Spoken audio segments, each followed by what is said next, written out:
Sadyang nakabibighani ang paglipad.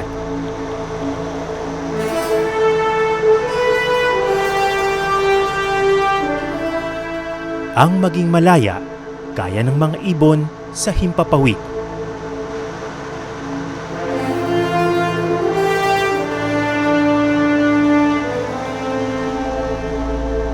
Ang matanaw ang mga dagat at bundok mula sa langit.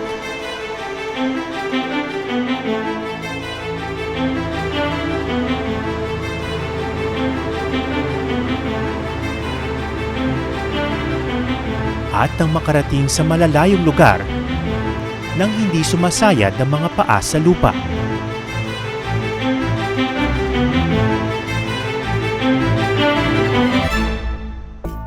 Ngayong gabi, isang pambihirang hamon ang inyong masasaksihan.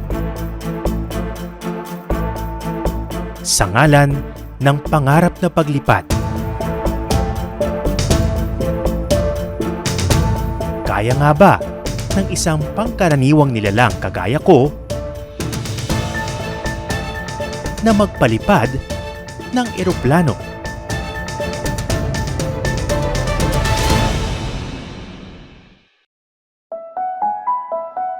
Lumipad ang aming team sa Dumaguete para kumasa sa isang hamon. Ang matuto at makapagpalipad ng eroplano sa loob lamang ng 3 araw.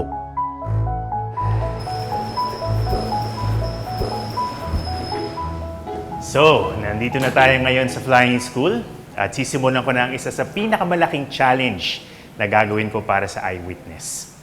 Exciting. Let's go. Hi, sir. Hi. Hello. Welcome. Thank you, Atom. Si Captain Madu Pulian Calath ang Head of Training ng Aviation Academy. Yes. Sa eskwelahang ito nagsasanay ang mga gustong maging piloto.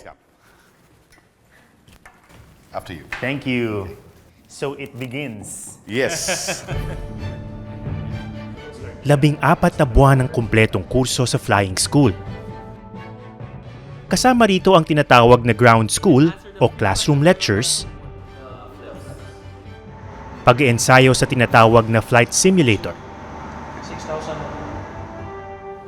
at syempre, ang pagsasanay sa mismong eroplano. There is only one thing I demand from my students is to have the right attitude. They have to be trainable. Even if they lack skills or knowledge, we can always train them. But if they don't have the right attitude, we cannot train them. Yun nga lang, hindi ko matatapos ng mahigit 1 taon na kurso. Yes, definitely. We can do a crash course for you. A crash course? A crash course for you. Yeah, so we will definitely walk you through what's going to happen during the training of every student pilot. Oh my gosh. Wow. Pressure. No worries, we are there to take care of you. My piloting crash wings. course has begun. Ang first stop, isang classroom lecture. So ito yung tinatawag nilang ground schooling, kung saan matututunan natin yung theoretical concept sa likod ng paglipad ng eroplano. It's time to meet my classmates. Good morning! What are the 4 forces of flight? Can someone give me one at least? Yes, sir. Lift. Okay. O ha? We have lift. Pakitang gilas agad ako. The first thing that you're going to do as a group would be to draw the parts of your airfoil. Pwede po ang humingi ng ng papel. Classic school bukol to So 1 out of 4. Tama ba itong ginagawa ko?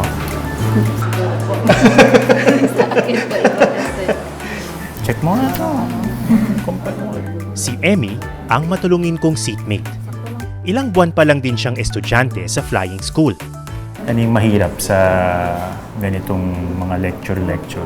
Pag may po, enumeration po, ganun. Tsaka pag Pag oral din po. oral recitation, no? Yes, po. Nakakakaba. Sobrang Okay, then see you tomorrow, everyone, and have a safe day. Good afternoon. Kapansin-pansin na marami sa mga estudyante sa flying school galing sa ibang bansa. Kwento nila, magandang lugar daw ang Pilipinas para sa tulad nilang nag-aaral para maging piloto. Pero sa lahat ng mga estudyante, pambihira si Emmy. Mahigit 10 taon pala siyang nagtrabaho bilang maintenance staff ng paaralan. Tagalinis po, taga-ano ng CR. Tapos, inutosan po nila ako minsan mag-ano sa ano po, labas, bayad ng ano po, Noreco, ganun, mga bills po. Buti tumagal ka dito sa company. Yes po, kasi sobrang bait po ng mga anak ko po, mga boss. Kaya thankful po ako. Sa araw-araw na pakikisalamuhan ni Emmy sa mga estudyante, hindi raw niya naisip na mabibigyan din siya ng pagkakataong mag-aral dito. Pero isang araw, bigla raw siyang ipinatawag ng kanyang boss upang ihatid ang nakagugulat na balita. Tinawag po niya ako, tapos sinabihan po niya ako na, baka gusto mo mag-aral ng ano, ng piloto. Sabi ko, na-shock po talaga ako kasi hindi ko po expect na ganun po. Sabi ko, sino po ma'am, bakit? Bakit sino po ganun po.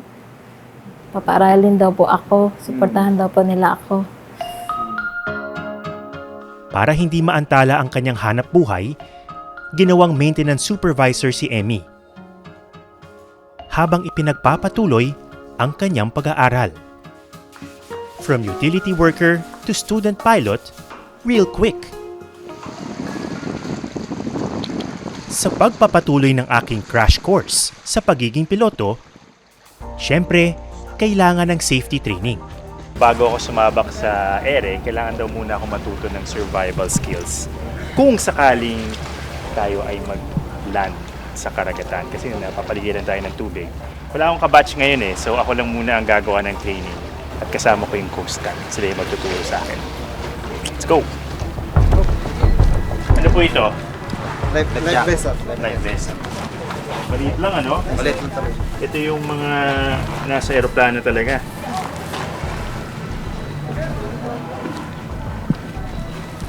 So, pag i-inflate mo siya, sir, para pumasok yung hangin pag nasa tubig, hilain mo na to. Okay. Sige. So, dapat naka-uniform ako para makatotohanan, ano? Sige, tanggalan ako ng sapatos.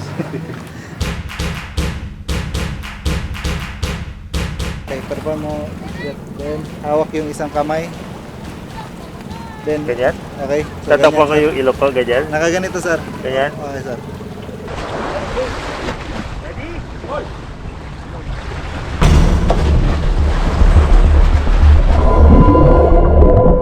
Habang nasa tubig, unang-una, relax. Don't panic. At kung may ibang kasama, importante ang teamwork.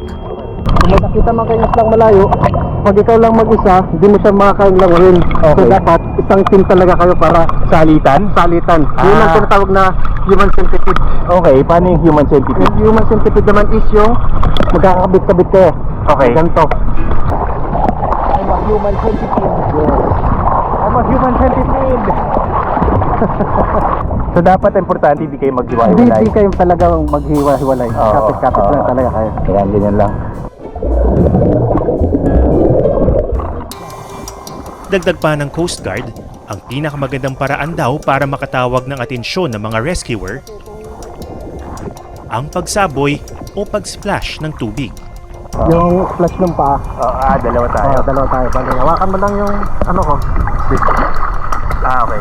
Ganyan. Then tap. Ganyan tayo. Then splash. Helicopter. Okay. Kasi kung wala tayong gagawin na ganito lang tayo, kaway-kaway, wala ko tayo makita. Maya-maya pa, dumating na ang aming mga rescuer. Yahoo!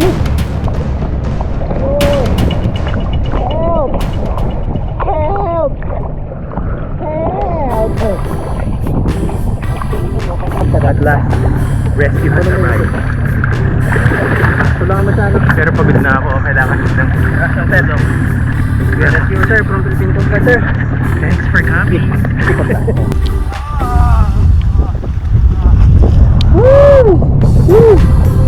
Thank you! I'm safe!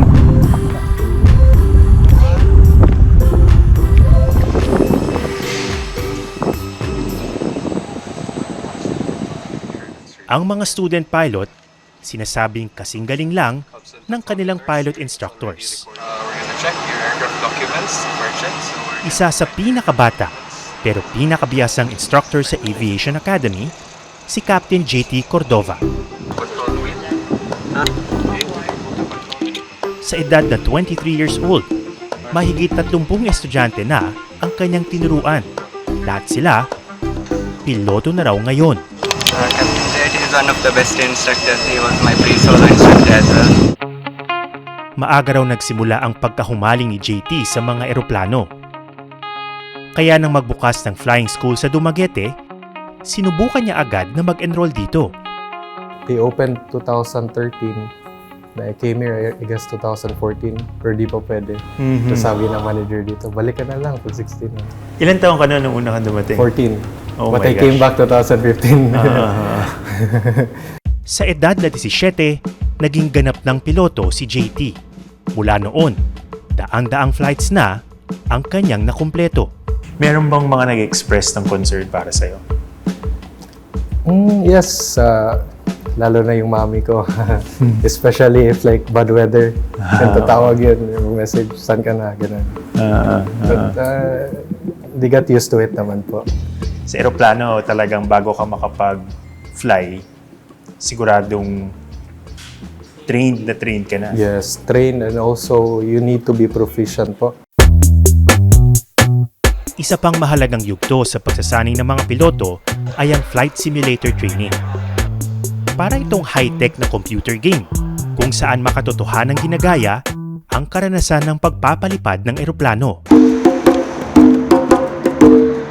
Ito ata ang pinakamabilis na flying school crash course sa balat ng lupa after just one day of lectures. Tatry ko na yung simulator. I've never done it before, so it will be very interesting. At kahit na simulator lang to, parang kinakabahan ako talaga. Let's go, sir. Let's go. Lead the way. Thank you. Ang aking instructor, si Captain Aurelian Kuntz. Oh my gosh. Ang location ng aming simulated flight, Metro Manila.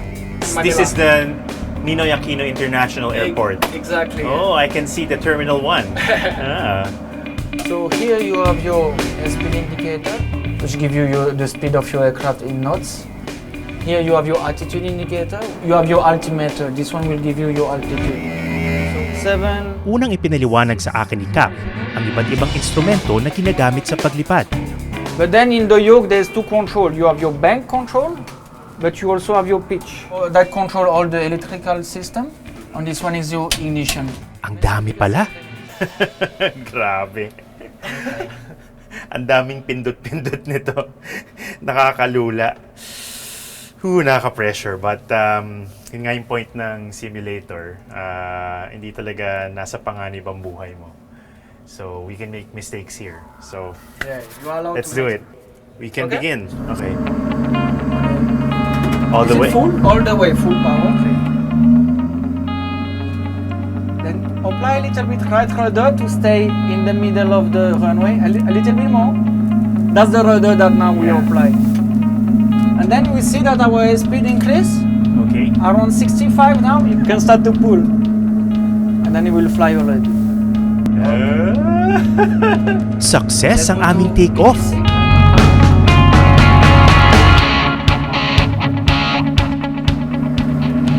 So I'm still around 2,000 feet.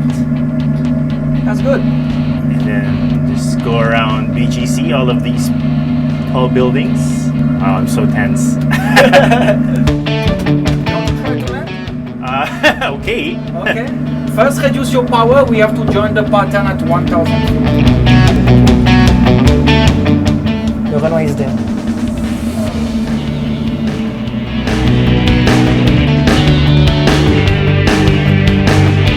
Turn a little bit, slowly. Start to add a little bit pressure. Okay. A little bit more. Yes. Lord. Oh. Congratulations. Congratulations. Shucks, sinakabahan ako. Grabe, kailangan ng 110% concentration. Ang dami mong iniisip, yung pitch, yung elevation, yung power, yung nasaan ka na. Oh my God. Yeah, multitasking is the... Multitasking indeed.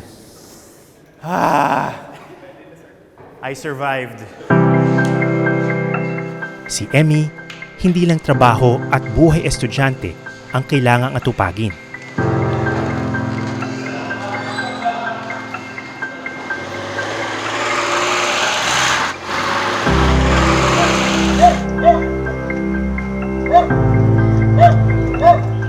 Pagdating sa kanilang bahay, naghihintay sa kanya ang kanyang 8 taong gulang na anak.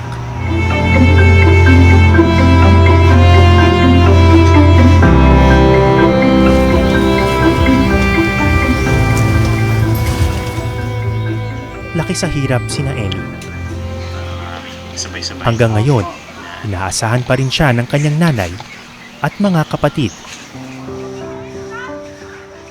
Pero dito sa kanilang payak na tahanan, isang matayog na pangarap na pala ang unti-unting nabubuo. Dati pangarap ko na talagang maging piloto. Gusto ko po kasing, lagi ko po kasi nakita yung mga dito po, may lumilipad na airplane po.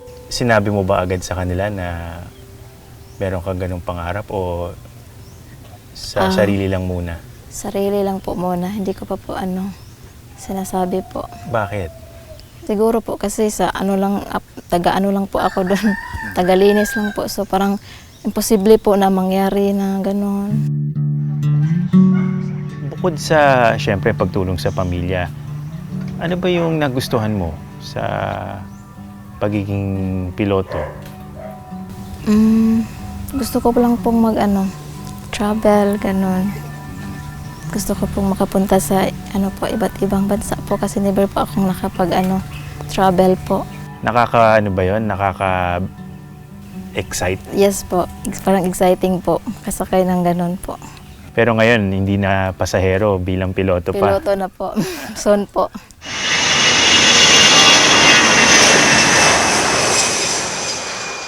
Samantala, dumating na rin ang araw na aking pinakahihintay. Panahon na para magpalipad ako ng aktwal na eroplano.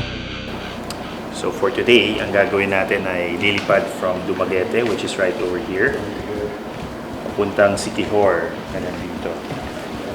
Sabi nila mga 8 minutes lang daw yung distance na yan.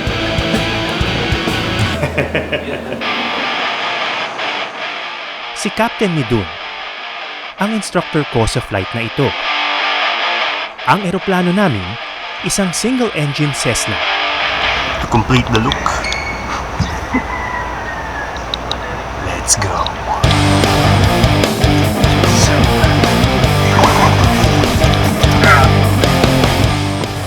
Before starting engine checklist, so we do with the pre-flight inspection complete. Pinasadahan namin ang pre-flight checklist. Isang mahalagang hakbang para masiguro ang kaligtasan ng mga piloto at pasahero.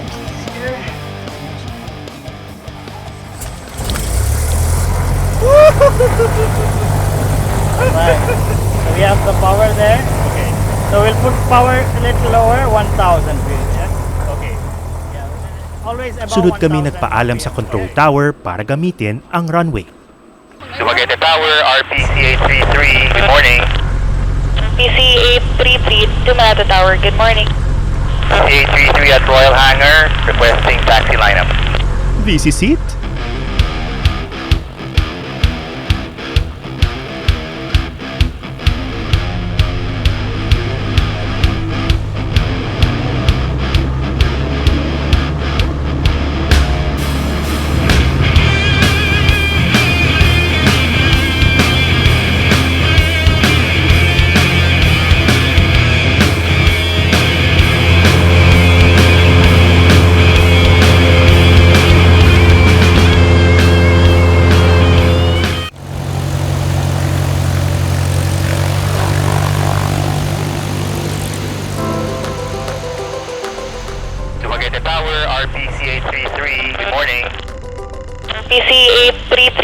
Manata Tower. Good morning. Pangatlong araw na ng aking crash course sa flying school. At naghahanda na ako mag-take off sa runway ng Dumaguete Airport.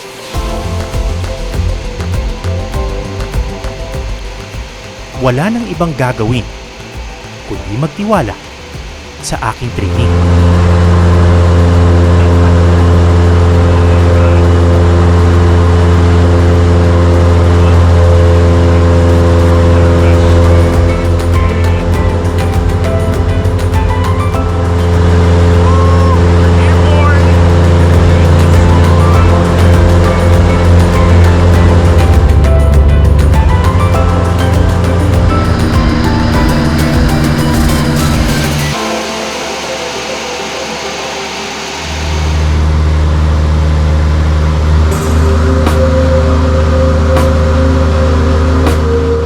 Maganda ang panahon, mataas ang sikat ng araw, at sa ibabaw ng karagatan, sa pagitan ng Dumaguete at Siquijor, nasa pilot seat ako ng isang maliit na eroplano.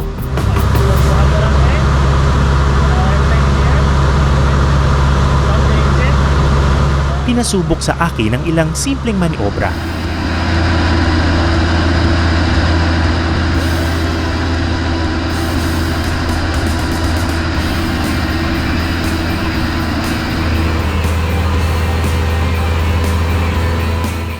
Ang ganda ng view sa labas.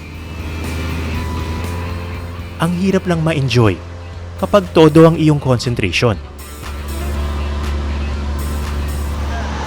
Hindi nagtagal, naabot na namin ang isla ng Siquijor. Dahil maiksi ang runway dito, hindi mo na ipinaubaya sa akin ang landing.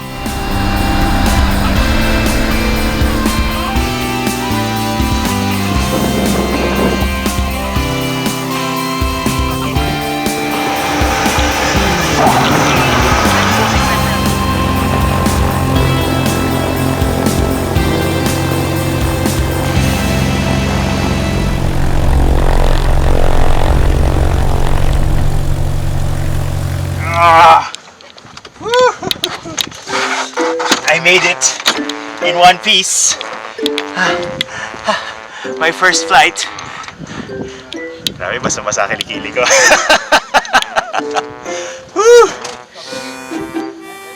Nakakaba pero ang saya ng experience. And I'm just happy to be here. Shades back on. Oh, it's good. That's what I was saying. I was refreshing my Tagalog. I was saying, galing, galing. Matapos ang sandaling pahinga, oras na para bumalik sa Dumaguete.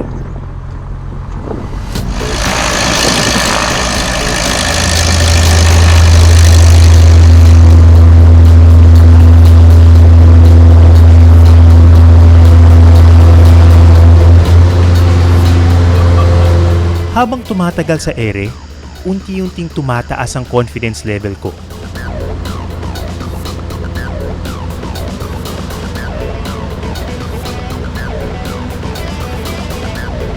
Pero nang lumapit kami sa Dumaguete, bumalik ang aking kaba. Oh my God. Kailangan na kasing ilapag ang eroplano. Medyo mas mahirap ito kumpara sa take-off.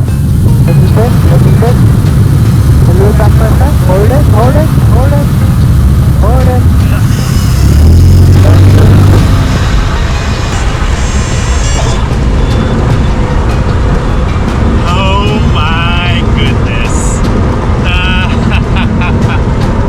Did that just happen?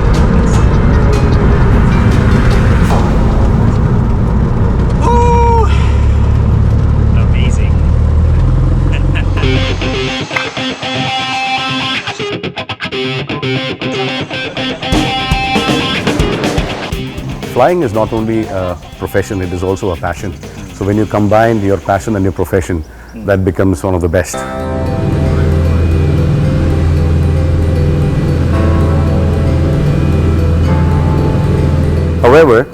it always comes with a big responsibility. You know, people trust their lives and give it to you.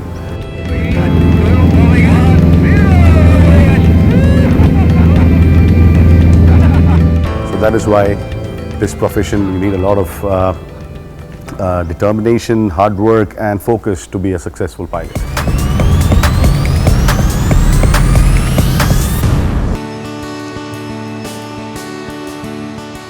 Wow, may papa-frame na ako. Congratulations. Thank you so much. Thank you. Maraming salamat for keeping me safe. I had a lot of fun. Ang totoo, hindi ko pa rin kakayanin magpalipad ng eroplano ng mag-isa. Pasilip lang ito sa kanilang mundo. Walang shortcut sa pagiging piloto. Lalo't matinding responsibilidad ang nasa kanilang mga balikat. Sa tuwing mapatitingala sa mga eroplanong bumabaybay sa langit, nakatutuwang isipin na sa likod ng bawat pagaspas at bawat maniobra, may pangarap na minsang inasam. Pinagsikapan at pinaghirapan hanggang sa makamtan. Magandang gabi. Ako si Ato Maraulio. At ito ang Eyewitness.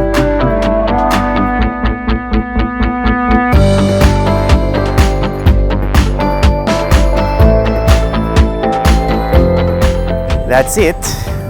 You can call me Kapitan Araulio kahit na maiksi yung aking naging silip sa buhay ng mga piloto. Parang on one hand, nabawasan yung intimidation ko doon sa pagpapalipad ng airplane.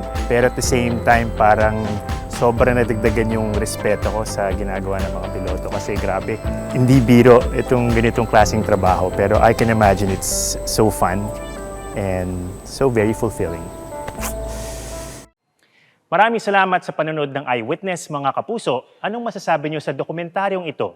I-comment na yan at mag-subscribe sa YouTube channel ng GMA Public Affairs.